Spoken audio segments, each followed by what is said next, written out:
Iglesia, el Señor les bendiga, muy buenos días. Gracias por acompañarnos una vez más en lo que llamamos nuestra celebración familiar. Nos reunimos en torno a la palabra del Señor, en coinonía, en el amor de Cristo. Qué bueno, qué bueno. Y damos gracias al Señor por un domingo más de su presencia, por un domingo más de su plenitud, por un domingo más de su palabra. Para mí es un gozo acompañarle y que usted me acompañe, que usted me acompañe en este tiempo, en estos procesos. Y bueno, de verdad que toda la gloria y la honra es para nuestro Señor Jesucristo.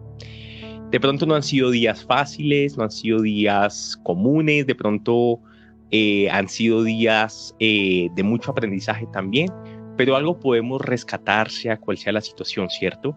Y es que nuestro Dios es fiel, nuestro Dios es fiel. Padre, yo quiero darte infinitas gracias en esta mañana, mi Señor Dios, por la alabanza, Padre, por la adoración, por mis hermanos, por tu misericordia, por este tiempo, por Casa de Gracia, Señor Dios, por cada iglesia, por cada siervo, por cada ministro, amado Espíritu de Dios. Gracias te damos, mi Señor Jesucristo, porque nos enfocamos en ti, nos concentramos en ti, aprendemos en ti, Señor Dios. Quiero pedirte perdón por mis pecados, quiero pedirte perdón por los pecados de mis hermanos. Queremos pedirte perdón, Señor Celestial. Padre, cuando nos ha faltado integridad, cuando nos ha faltado ímpetu para decirle no al pecado. Queremos pedirte perdón, Señor Celestial, por no ser celosos contigo. Padre, por ignorar muchas veces ciertamente tu salvación a nuestras vidas, tu limpieza, tu pureza para nuestros corazones. Señor, oro para que, Señor, tu nombre sea exaltado desde cada casa, sea exaltado desde cada hogar. Te pido, Padre, que tu unción de sanidad, te pido que tu unción de arrepentimiento, te pido, Señor Dios, que esa unción al predicar tu palabra se pose sobre cada casa en este momento, Señor. Alabado sea el Espíritu de Dios, en el cual confiamos, al cual nos rendimos, en el cual nos refugiamos. Señor, ¿a quién más iríamos si solamente tú tienes palabras de vida eterna, Jesús? Mira el corazón abatido de mis hermanos. Mira el corazón triste de cada uno de ellos, Señor Dios. Sus preocupaciones, sus afanes. Señor Celestial, Padre, ayúdanos a crecer y a madurar en ti. A que nos baste tu gracia, Señor Dios. A que sepamos, Padre, que tú no nos descuidas, que tú no duermes, Señor Celestial, sino que estás allí presente, Espíritu Santo. Señor, de verdad que este tiempo de palabra lo pongo delante de ti y te pido, Señor Dios, que tú seas exaltado, que tú seas hablando a nuestros corazones, mi buen Dios. Señor, tócanos, tócanos, Padre, con tu presencia. Te damos todo el honor y la gloria, Señor. Ponemos este tiempo de misión de tu palabra en tu nombre. Amén y amén. Hoy he titulado esta predicación de la siguiente manera: el arriendo. Hoy he llamado esta predicación así como lo acaba de escuchar, el arriendo. Y bueno, espero que descubra conmigo durante estos minutos a qué hacemos referencia con este sugestivo título, si así se puede decir. Quiero que abra su Biblia, por favor. Vamos a centrarnos en Mateo capítulo 21. Mateo capítulo 21. Quiero serle honesto. Esta es una palabra que hace poco tuve la oportunidad de ministrar, de servir, de dar al ministerio de alabanza de la iglesia. No acostumbro repetir prédicas, no acostumbro a hacer eso, pero me parece que este es un tema necesario, importante y bonito para que no se quedara con unos pocos, sino que pudiésemos dárselo a la iglesia en general. Entonces, mis amados de la alabanza, yo sé que ustedes ya escucharon parte de este mensaje, pero espero también que sea de gran bendición para sus vidas en esta oportunidad. Mateo capítulo 21, versículo 33 en adelante. Sígame en la lectura, por favor. Escuchen otra parábola. Había un propietario que plantó un viñedo, lo cercó, cavó un lagar y construyó una torre de vigilancia. Luego arrendó el viñedo a unos labradores y se fue de viaje. Cuando se acercó el tiempo de la cosecha, mandó a sus siervos a los labradores para recibir de estos lo que le correspondía. Estoy en el versículo 35. Los labradores agarraron a esos siervos, golpearon a uno, mataron a otro y apedrearon a un tercero. Después les mandó otros siervos, en mayor número que la primera vez, y también los maltrataron. Por último, les mandó a su propio hijo, pensando, a mi hijo sí lo respetarán. Pero cuando los labradores vieron al hijo, se dijeron unos a otros, este es el heredero, matémoslo para quedarnos con su herencia. Así que le echaron mano, lo arrojaron fuera del viñedo y lo mataron. Ahora bien, cuando vuelva el dueño, ¿qué hará con estos labradores?, pregunta Jesús a sus oyentes. Hará que esos malvados tengan un fin miserable, respondieron. Y mire lo que dice acá, arrendará el viñedo a otros labradores que le den lo que le corresponde cuando llegue el tiempo de la cosecha. Y arrendará el viñedo a otros labradores que le den lo que le corresponde cuando llegue el tiempo de la cosecha. Recordemos que cuando Jesús contaba alguna parábola, aunque la parábola tiene muchos elementos, muchas imágenes, por lo general va direccionado a uno o máximo dos enseñanzas. Y la misma palabra se encarga en darnos la comprensión de los simbolismos que Jesús está usando acá. Que el viñedo, que los labradores, que el hijo, que los siervos, que los mataron, que los apedrearon, que una cosa, que lo otro. El versículo 43 del capítulo 21 de Mateo es la explicación, es el punto focal, es lo que Cristo quería transmitirle a sus discípulos, a la multitud que lo estaba escuchando en ese momento, dando razón a qué se entendía por esta historia. Y quiero que lo lea, por favor, Mateo 21, 43. Por eso les digo que el reino de Dios se les quitará a ustedes y se le entregará a un pueblo que produzca los frutos del reino. ¿Qué significa esta parábola que acabamos de leer? Es la forma en que el Señor quería hablarle a los israelitas y decirles, ustedes son esos labradores malvados que en vez de darme lo que me corresponde, mataron a mis profetas, mataron a mis siervos, los apedrearon, se burlaron de ellos. Y no bastándoles con esto, cuando les envío a mi hijo, tienen una actitud peor de rechazo. Dice la palabra del Señor que entonces les digo que lo que yo les había dado, Israel, se los voy a quitar y se los voy a entregar a un pueblo que produzca los frutos del reino. Para ser claro, a Israel se le quita lo que a la iglesia se le ha entregado. A nosotros se nos ha entregado el reino de Dios para que produzcamos los frutos propios del reino, no frutos de la carne, no frutos de nuestras propias pasiones, sino los frutos que corresponden a los hijos del reino de los cielos. Pero para llevar un poco la reflexión más allá, yo me puse a meditar en la frase y le soy sincero, me causó pavor en cierta medida.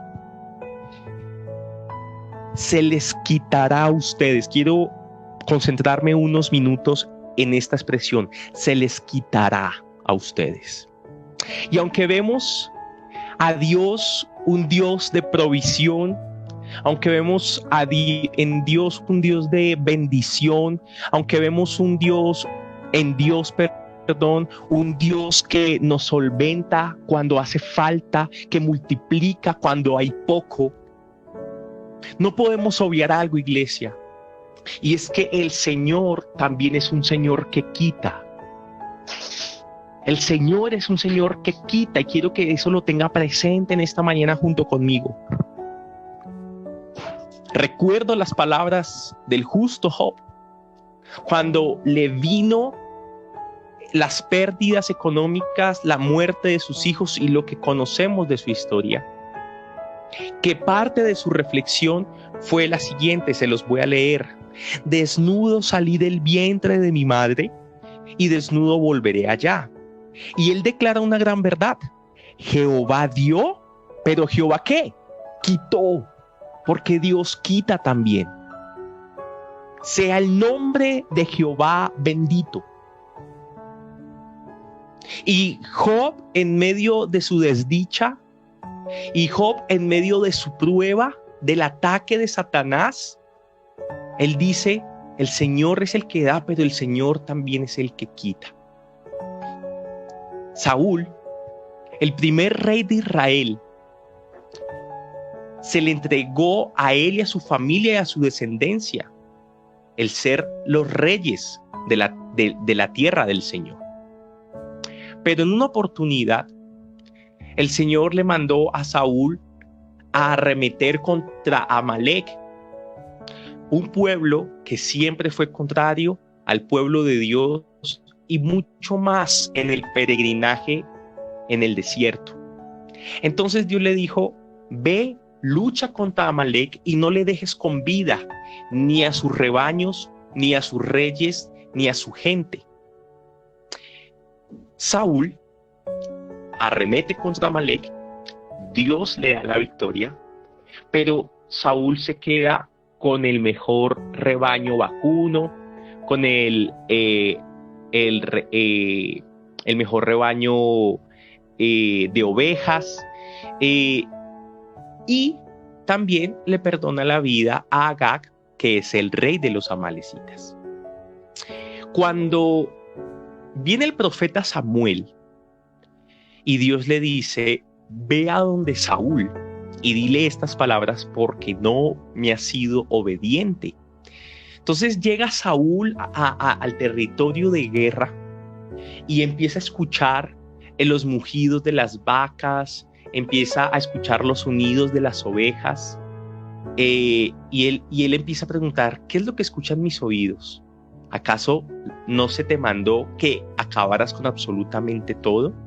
Entonces Saúl responde de la siguiente manera, he guardado lo mejor de los animales para sacrificárselos al Señor, para dárselos ofrenda al Señor. Entonces Samuel le dice a Saúl, pero Saúl, eso no fue lo que se te indicó, eso no fue lo que se te pidió, ¿sí? Y lanza una frase que aún nos afecta a todos nosotros, iglesia. Samuel le dijo a Saúl, ¿acaso para Dios no es más placentero la obediencia que los sacrificios? Las intenciones de Saúl no eran malas. Lo malo fue la desobediencia y el desprecio ante la palabra del Señor. El Señor no quería el sacrificio de esos animales. El Señor había dicho, acábalos, acábalos. En ese orden de ideas, Samuel concluye su intervención ante Saúl de la siguiente forma. Por cuanto tú desechaste la palabra de Jehová, Él también te ha desechado para que no seas rey. Saúl, por su desobediencia, Dios le quitó el reino. Dios le quitó el reino. Aunque mi Señor es amplio y aunque mi Señor prospera a su pueblo, iglesia, también quita. Le quitó la responsabilidad y la bendición del reino de los cielos a los israelitas por ser una higuera frondosa, con muchas hojas, pero que cuando Jesús fue hacia donde ella y metió su mano, no encontró fruto alguno. Israel tenía la responsabilidad de darle el fruto de la vida a las naciones, y solamente fue un engaño, porque aunque aparentaba tener fruto, realmente no había en él absolutamente nada. Le quitó las riquezas y le quitó la familia a Job en medio de una dura prueba, y le quitó a Saúl por su desprecio a su palabra, le quitó su reinado. Y yo le dije al Señor cuando leí este versículo: Señor, yo no quiero que tú me quites lo que me has dado. Yo no quiero realmente ser aquellos desechados o despreciados por mi desobediencia, por mi falta de integridad, por ciertamente mi rechazo a tu palabra. Porque tú me has dado un servicio, porque tú me has colmado con tu bien, tú me has escogido. El Señor ha confiado en nosotros, iglesia, el Señor ha confiado en ti. Y yo le decía al Señor: yo no quiero que tú me quites para lo cual me has llamado, Señor. Pero eso he aprendido por medio de la palabra, que no depende de Dios. Depende de nosotros. Depende de nuestra respuesta. Depende de lo que nosotros hagamos. Depende de nuestras renuncias. Depende de negarnos a nosotros mismos. Depende de todos los pensamientos que nosotros tengamos a favor de las cosas del Señor. Por eso también quiero dejar esta exhortación en tu corazón. Y espero que tu ánimo también sea decirle: Señor, yo no quiero que me hagas a un lado. Eso fue lo que pasó con Israel. Por su rechazo, por su desobediencia, por su incredulidad, Dios puso a un lado a Israel. Y los ejemplos pueden ser mucho más. Estaba Elí y sus hijos. El Señor los apartó, el Señor les quitó el sacerdocio por su impureza y se lo entregó a Samuel. El Señor nos escoge, el Señor nos ama, el Señor nos perfecciona, pero la fidelidad de sus siervos siempre hará que lo que el Señor nos haya entregado, nosotros podamos devolverle al 30, al 60 y al 100 por uno. Dice acá la parábola que el Señor le quitó el viñedo a ellos, y dice el versículo 41, y arrendará el viñedo a otros labradores. Y ese arrendará el viñedo a otros labradores hace referencia a que le entregará a un pueblo que produzca los frutos del reino. Ahora quiero concentrarme en esta segunda parte: producir los frutos del reino. ¿Qué espera Jesús de nosotros? ¿Cuáles son los frutos propios del reino? ¿Sí? ¿Qué respuesta vamos a darle al Señor de nuestras vidas? Hoy yo quiero que tomemos de ejemplo al apóstol Pedro. Las vivencias que nos relata la Biblia del apóstol Pedro pueden alimentar o pueden conducirnos a entender cuáles son los frutos del reino. Pero yo quiero que usted vea algo conmigo en esta mañana. Vamos a ver cuáles son los frutos del reino, pero vamos a verlos acompañados de las flaquezas de los siervos. De las flaquezas de los siervos. Por eso, para hacer un poco más clara la idea, Lucas 22, 31 al 34. Simón, Simón, mira que Satanás ha pedido zarandearlos a ustedes como si fueran trigo. Pero yo he orado por ti para que no falle tu fe. Y tú, cuando te hayas vuelto a mí, fortalece a tus hermanos.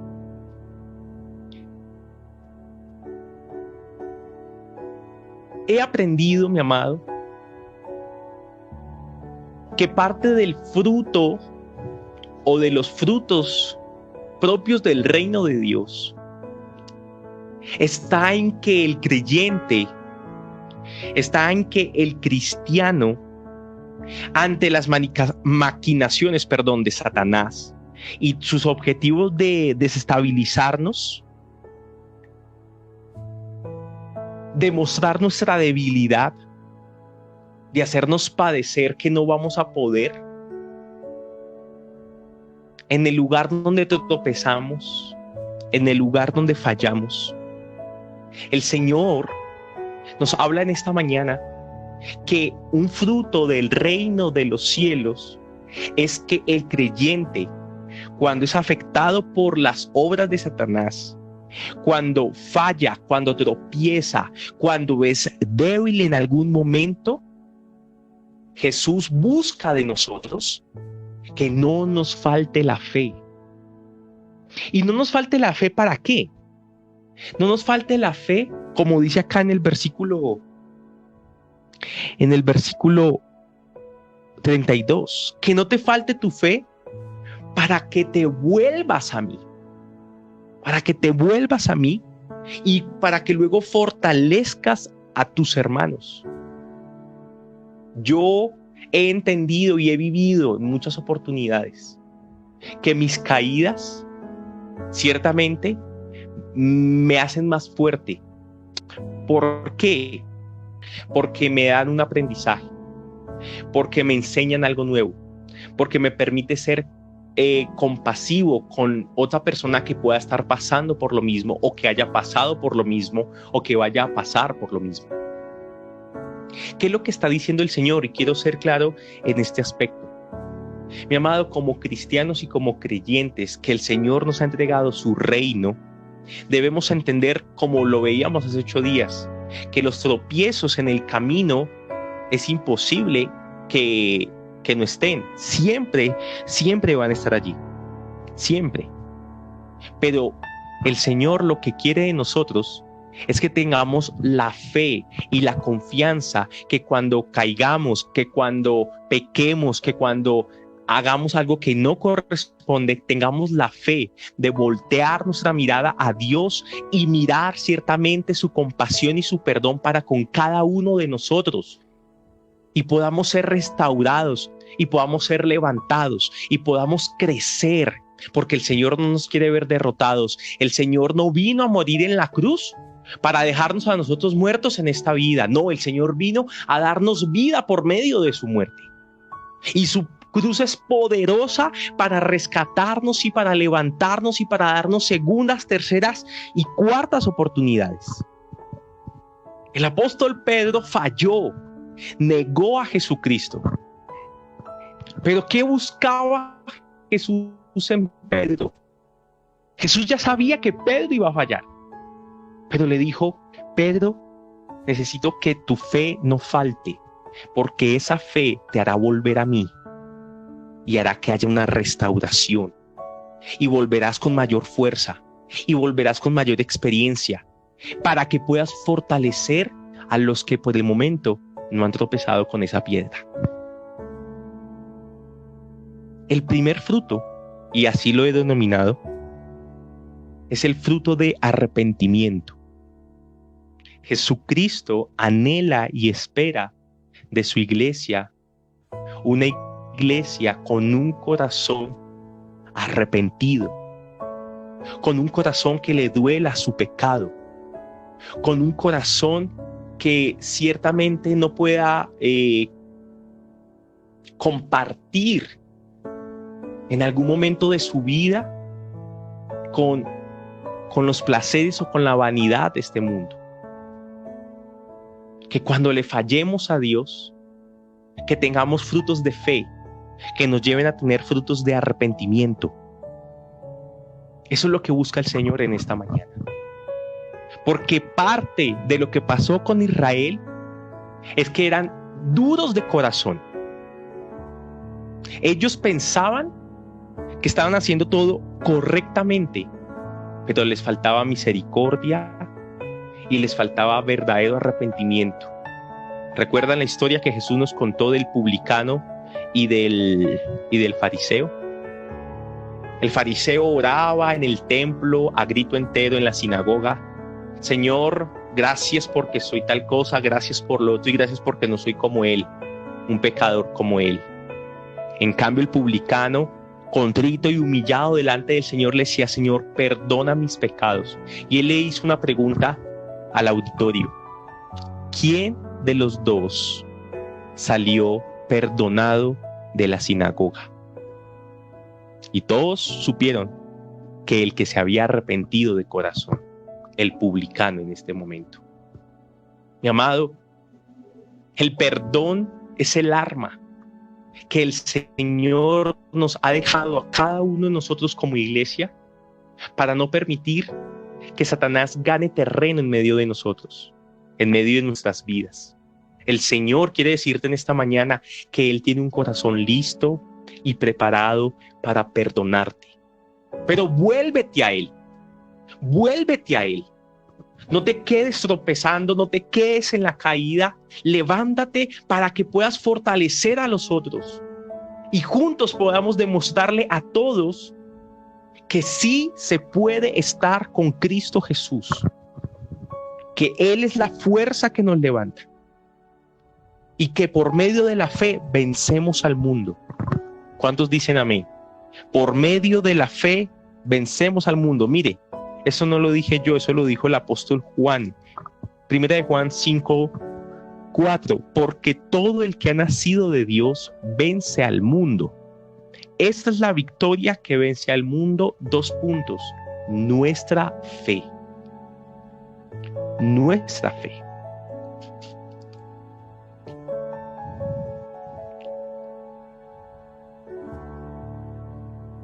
Nos van a zarandear. Vamos a tener momentos en los cuales podemos estar en incertidumbre. Vamos a tener momentos de desconcierto, de preguntas. Pero cuando el Señor venga a tu vida en medio de esos momentos de incertidumbre y Él extienda su mano para ver qué fruto toma de ti, por favor, dale un fruto de fe al Señor. Un fruto de fe que haga que tú te vuelvas al Señor con un corazón arrepentido, porque Él ha prometido perdonarte y limpiar tu vida. Hay personas que en este momento pueden estar pensando que no merecen el perdón de Dios. Y yo te voy a ser sincero, tienes la razón. No merecemos el perdón de Dios. De pronto eres de los que han estado, se han ido, han vuelto, se han vuelto a ir y han regresado y se han vuelto a ir, pero están idos, están allí idos. Quiero darte las palabras que Jesús le dijo a Nicodemo: te es necesario nacer de nuevo. Te es necesario nacer de nuevo. Porque esa forma de vida que llevas son formas de muerte. Vives en una muerte espiritual y el Señor puede transformarte por medio de su Espíritu. Pero yo quiero decirte a ti que piensas que necesitas una séptima oportunidad, que el Señor en su palabra está dispuesto a dártela. Vuelve en sí. Arrepiéntete, mi amado, porque tú eres parte del reino de Dios. El Señor dice: y arrendaré mi viñedo a otro pueblo para que me dé los frutos que me pertenecen. Tú eres ese pueblo. Tú eres ese pueblo.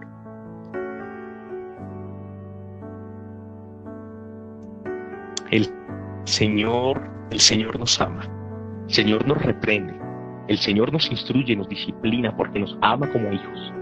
Pero el Señor una vez más te dice a ti, vuelve a casa. Vuelve a casa.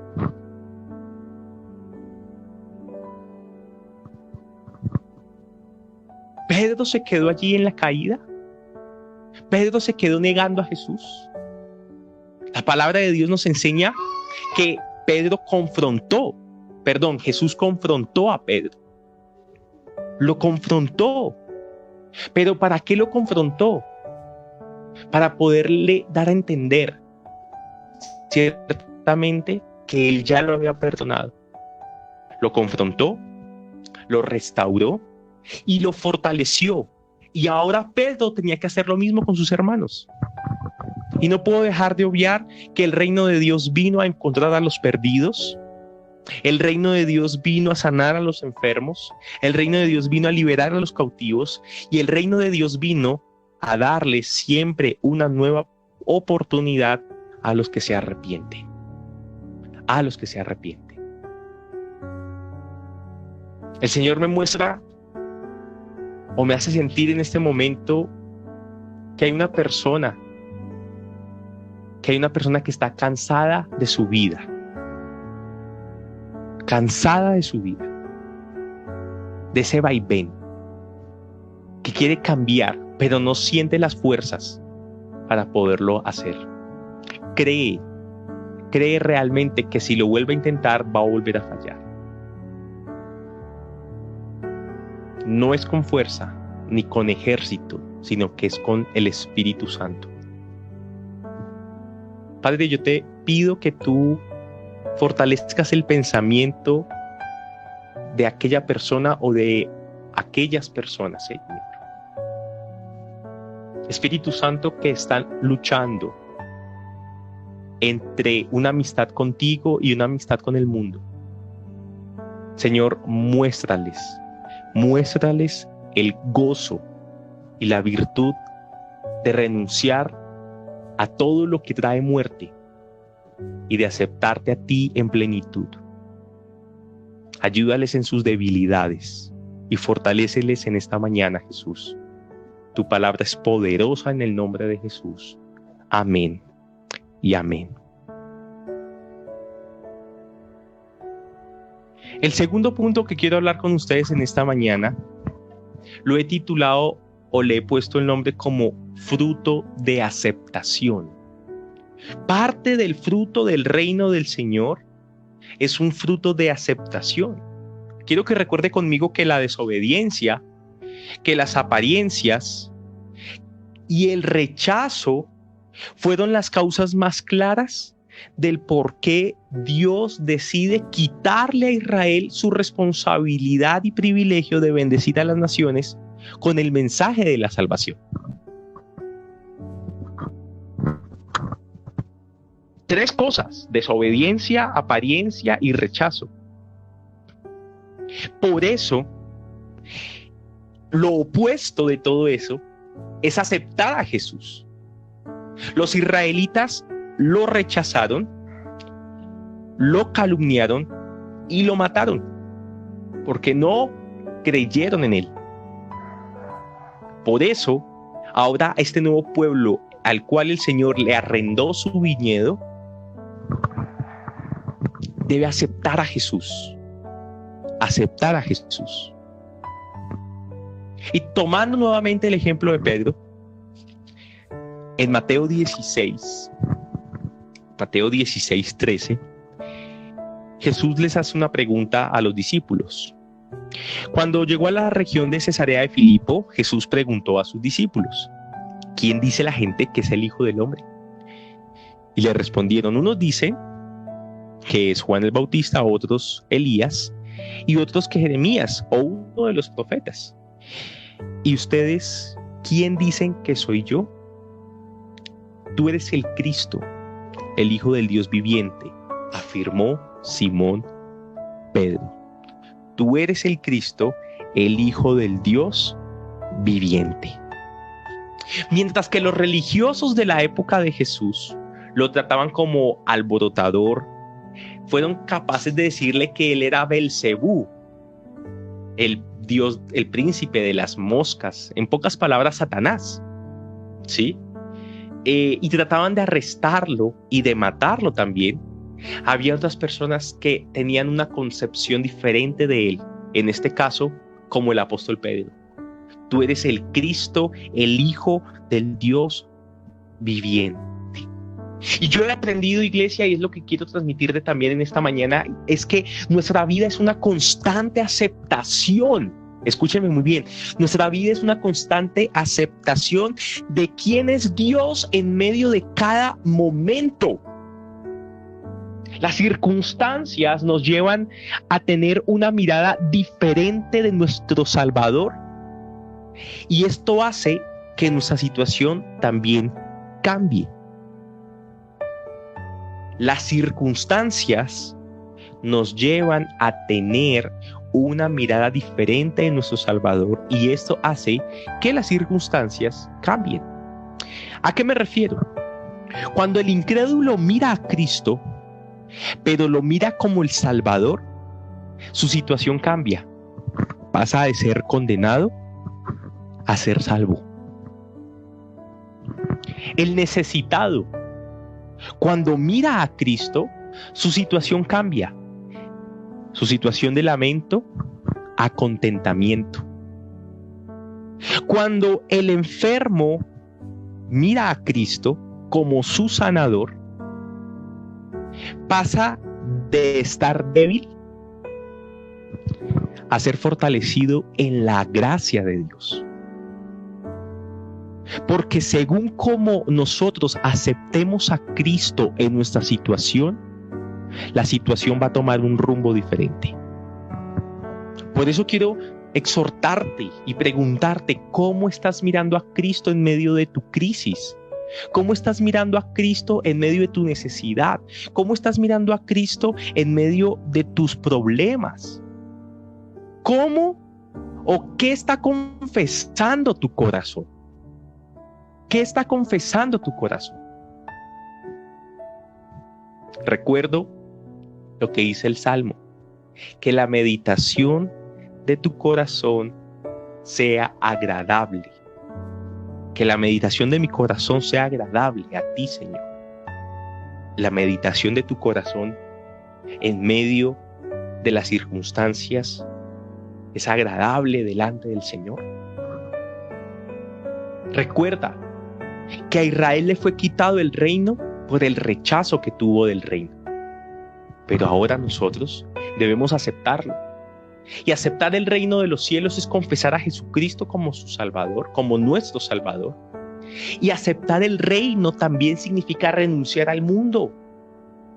Aceptar el reino de los cielos es ciertamente entender que el Señor está en control de cada una de nuestras situaciones. Mi amado, ¿sabes qué es lo que Dios quiere encontrar en cada uno de nosotros cuando pasamos momentos difíciles?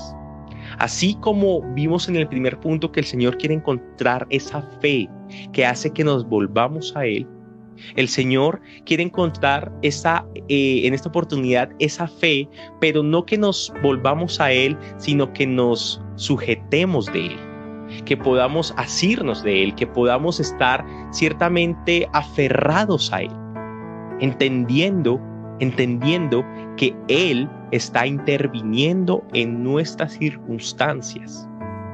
Siempre debemos aceptar la voluntad del Señor, porque nuestro Dios es soberano y nuestro Dios es bueno, y porque para siempre es su misericordia. Misericordia. Y en tercer y último punto, lo he llamado como parte del fruto del reino de los cielos, el fruto de alcance. El primero, fruto de arrepentimiento. El segundo, fruto de aceptación. Y el tercero, fruto de alcance. Pasaba algo con Israel.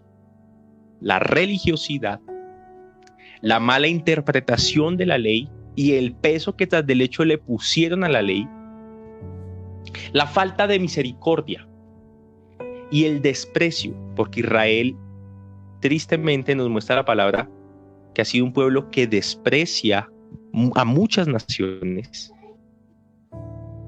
y trataban de los judíos trataban de perros a los gentiles, a los que no eran judíos, los religiosos, los que se creían muy santos. Estas personas llevaron a Israel a ser una nación estéril a nivel espiritual. No tenían hijos espirituales de otras naciones, con muchas hojas, una nación muy bonita, bendecida por el Señor, pero sin fruto. Siguiendo con la historia de Pedro y observando su vida, nos remitimos ahora a Hechos capítulo 1 y 2. Dice el versículo 8 del capítulo 1 que los discípulos tenían que quedarse en Jerusalén porque iban a recibir el poder de parte del cielo cuando sobre ellos viniese el Espíritu Santo, para que fuesen testigos en Judea, en Samaria y hasta lo último, hasta los confines de la tierra. Los discípulos, obedeciendo a la palabra del Señor Jesucristo, se quedan en Jerusalén, y cuando llega el tiempo de celebrar la fiesta del Pentecostés, el Espíritu Santo decide descender sobre ellos en esa festividad. Y aquí hay algo muy interesante que es importante que usted lo observe conmigo. La fiesta del Pentecostés, ¿qué significa? Los judíos, ¿qué celebraban en el Pentecostés? Recuerda que en el monte Sinaí, Moisés subió la montaña y allí Dios le entregó las tablas de la ley, lo que conocemos como los 10 mandamientos. Ciertamente, los judíos, los israelitas, en la fiesta de Pentecostés celebraban la llegada de la ley al pueblo. Celebraban la llegada de la ley a sus vidas.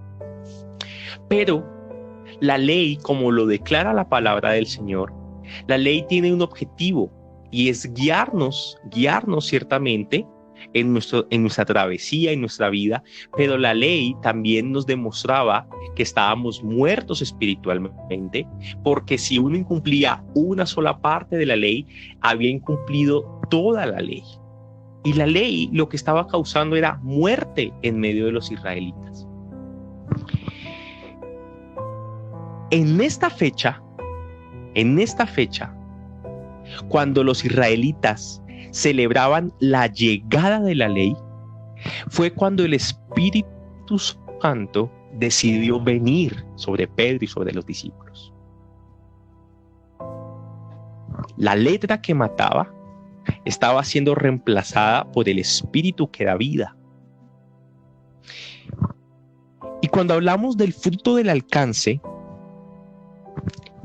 es porque a Israel le quedó grande, podríamos decirlo así, o Israel no quiso alcanzar a las naciones para Dios.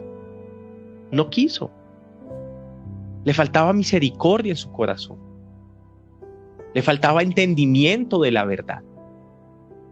Y aunque los judíos en ningún momento rechazaban a nadie cuando se querían convertir al judaísmo, durante muchos años el Señor les dijo a ellos: ustedes son estériles, no están engendrando ciertamente la vida en las demás naciones.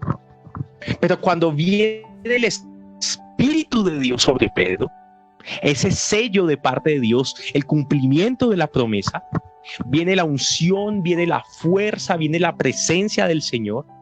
Y Pedro predica y más de 3,000 personas creen y se bautizan.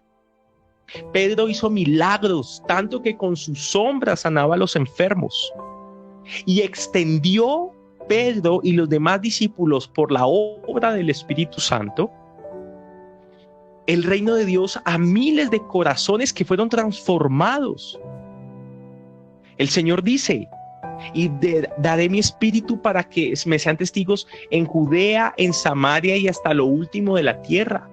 Nosotros ahora tenemos la responsabilidad de llegar hasta lo último de la tierra. Siempre, mi amado, va a haber una exhortación, siempre, para que no permitamos que la religiosidad, para que no permitamos que la hipocresía, para que no permitamos que la pereza, el temor o la falta de misericordia, que son males de la iglesia del día de hoy, nos lleven a ser acomodados. Debemos incomodarnos más que todo y responderle a nuestro Dios con predicar su palabra, con alcanzar a otros para Cristo. Cuando el Señor venga a nuestras vidas y meta su mano para tomar fruto de nosotros, el Señor va a querer tomar de nosotros obediencia y va a querer tomar almas y va a querer decir: oiga, por Pepito, Pepita conoció. Oiga, por fulanito, sutanito conoció. Por este mi hijo valiente, no perezoso y que ama las almas, tantas personas llegaron al reino de los cielos. Eso es dar frutos del reino del Señor. Eso es producir frutos en este viñedo que Dios nos ha arrendado a nosotros y que muy pronto Él va a venir por su cosecha. ¿Cuántas almas? ¿Por cuántas almas vamos a responderle al Señor Jesucristo? Debemos llevar el mensaje de salvación con nuestras vidas como ejemplo, mi amado. O si no, estaríamos cayendo en el mismo error de Israel. Y si caemos en el mismo error de Israel, pues vamos a sufrir las mismas consecuencias de Israel. Dios quitó. Dios hizo a un lado. Y yo le digo al Señor: no, Señor, yo no quiero que tú me quites de tu presencia. Yo no quiero que tú me quites para lo cual me has llamado, para lo cual me has escogido. Pero ¿sabes qué me dice el Señor? Pero yo quiero que tú seas más obediente, más entregado, con una mayor intimidad para conmigo. Yo he entendido algo: que el viñedo no nos pertenece, pero somos responsables. Somos sus labradores, ¿cierto? Y el Señor del viñedo vendrá muy pronto y nos pedirá frutos. Y yo quiero darle frutos de fe, frutos de confianza, frutos de obediencia, frutos de no temor. Almas quiero entregarle al Señor. Y anhelo que Cristo encuentre en ti también cada una de estas cosas, mi amado. Que cuando la vida te zarandee, tú vuelvas al Señor. Que cuando la vida te ponga las más duras pruebas, tú entiendas quién es el Señor y lo mires de una manera correcta. Que abras tu boca, que vivas una vida de ejemplo, de cambio. Siempre, siempre te lo voy a decir, siempre va a haber alguien que te va a decir: pero usted, ¿sí es cristiano? Siempre el pecado de otros van a juzgar tu rectitud, siempre. Porque no somos perfectos, porque nos equivocamos. Pero es Dios quien conoce tu corazón y el mío, siempre. Actúa siempre de una manera sincera para con el Señor. Y sigamos demostrando a Cristo para con todas las naciones. El arriendo fue el tema que el Señor puso en mi vida en esta oportunidad. ¿Por qué llegamos a estas instancias? Porque hubo unos desobedientes que no quisieron hacer el trabajo. Ahora es nuestro turno. Hagámoslo bien, hagámoslo con amor y hagámoslo con agradecimiento. Y seamos de impacto ahora para Israel, para que ellos, conociendo las Escrituras, puedan ver por medio de la Torá y puedan ver por medio de la ley de los profetas, ciertamente que Cristo es el Mesías que ellos aún están esperando. Oremos en esta mañana. Oremos. Padre, Señor Jesucristo, toda la gloria es para ti, mi Dios. Y me uno en oración con mis hermanos, porque tú nos has hecho un pueblo, Señor. Un pueblo adquirido por ti, que nos sacaste de las tinieblas a la luz para anunciar tus virtudes, que nos amas, amado Señor Dios. Ahora te pedimos que seamos personas con frutos dignos del reino, Señor. Padre, que podamos realmente responder de una manera santa y coherente a tu enseñanza en nuestras vidas. Te pido, Padre, que tú hagas volver al Hijo pródigo. Te pido, amado Señor Dios, que todos te confesemos como único y suficiente Salvador. Te pido, Señor Dios, que no nos callemos, que oremos por las personas, que hablemosle a las personas, que hagamos lo importante y lo necesario para que el reino de Dios llegue a muchos, muchos corazones, Espíritu Santo. Yo te pido, Padre, que toda bendición celestial caiga sobre mis hermanos, aquellos que están sintonizando este momento, esta señal. Padre, háblales en gran manera, bendíceles. Señor, conmuéveles tu Espíritu de Dios. No permitas que nuestros corazones sean duros, sino que cada día seamos personas nobles y humildes ante tu presencia. Padre, trae paz, Señor Dios, al corazón que está triste. Señor, trae paz al corazón que está angustiado. Trae paz por medio de tu presencia, Señor Dios. Sé real para cada uno de nosotros. Toda la gloria y la honra es para ti, mi Señor, en esta hermosa mañana. Amén y amén. Bueno, mis amados, como siempre, quiero despedirme mandándoles a cada uno de ustedes un enorme abrazo. Gracias por acompañarnos.